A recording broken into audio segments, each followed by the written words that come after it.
This movie stars Frank Grillo as Roy, a retired Delta Force soldier who suddenly finds himself stuck in a time loop, doomed to repeat the same day over and over again until he can figure out what's going on and find his way to be freed from this purgatory. First of all, the biggest problem of this movie is it doesn't have interesting story. There's simply nothing going on here beyond the most basic bottom line concept. No creative storytelling or stylistic innovations or setups that appear to even slightly regard the protagonist's existence within the framework of some larger satirical purpose. There are two key elements missing: a sense of humor and an actual story to accompany the action.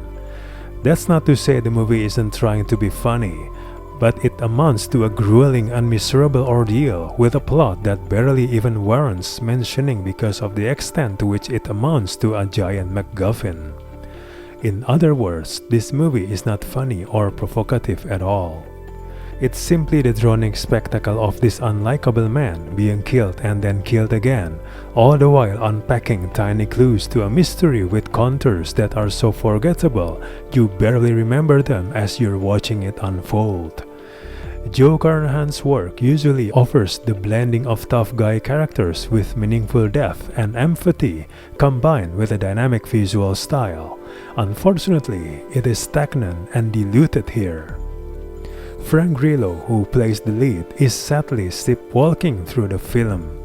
His chemistry with Naomi Watts, who plays his ex-wife, is also non-existent despite Naomi doing her best.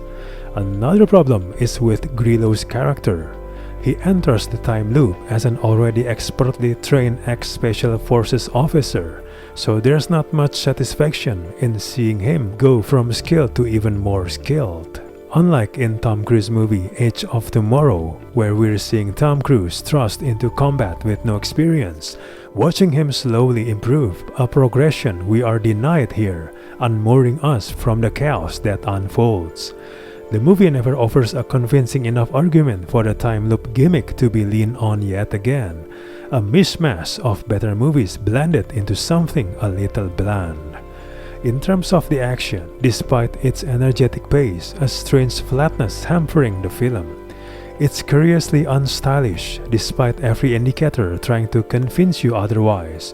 Despite explosion, decapitations, car chases, and swordplay, the action lacks any inventive composition or practical intimacy and jolt.